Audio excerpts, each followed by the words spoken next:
Kira-kira di daerah mana fokus abang sekarang berdakwah ini? Karena saya sudah berdakwah di Nias Selatan itu, Iya. dan saya pegang satu itu aja biar sampai tuntas. Karena saya kemudian ada lagi yang lebih seru, nikah masal. Allah. Gara-gara adat mereka tidak nikah hadin sampai umur 40 tahun. Iya. Ya saya terenyuh itu Kira-kira di daerah mana fokus abang sekarang berdakwah ini? karena saya sudah berdakwah di Nias Selatan itu. Iya. Dan saya pegang satu itu aja biar sampai tuntas.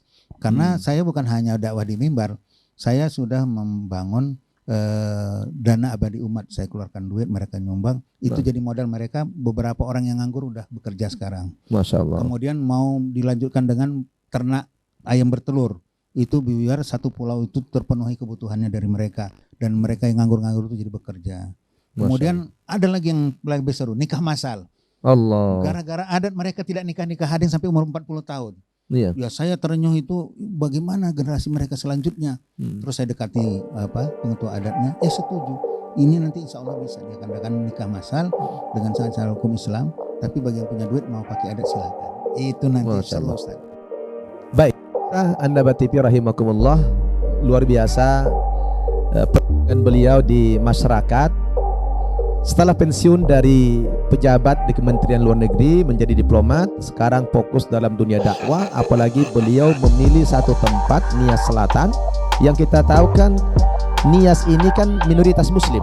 Ya. Sudah barang tentu tantangannya sangat berat, apalagi abang berdakwah di pedalaman, di pelosok, di pulau-pulau kecil begitu. Ini sebenarnya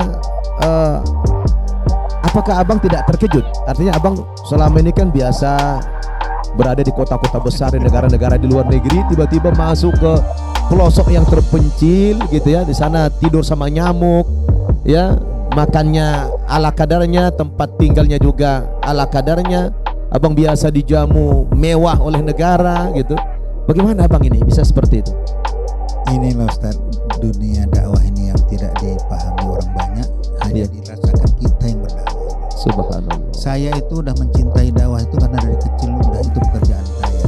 Dan saya umur 16 tahun sudah pernah dakwah ke pedalaman. Karo itu dulu daerah pedalaman yang mau menuju kampung yang saya dakwah pertama, si Berteng namanya, nggak ada kendaraan Ustaz. Mau lewat sungai pun nggak ada jembatannya, lewat sungai. Iya. Nah, kalau bahkan maaf ya, kita tidur di rumah di bawahnya kandang babi. Itu dulu.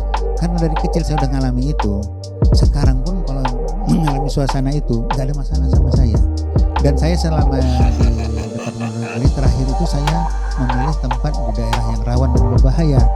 Tapi faktanya Allah penyayang, tidak rawan dan tidak bahaya. Nah ini pun orang kan menyangka itu pulau-pulau kecil bahaya tsunami. Kemudian naik kapal pesawat kecil nanti bisa jatuh. Kemudian ada lagi apa namanya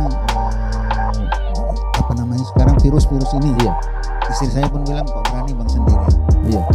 Saya teman-teman bilang kenapa sendiri? Ya di sini sendiri, saya bilang nggak apa-apa.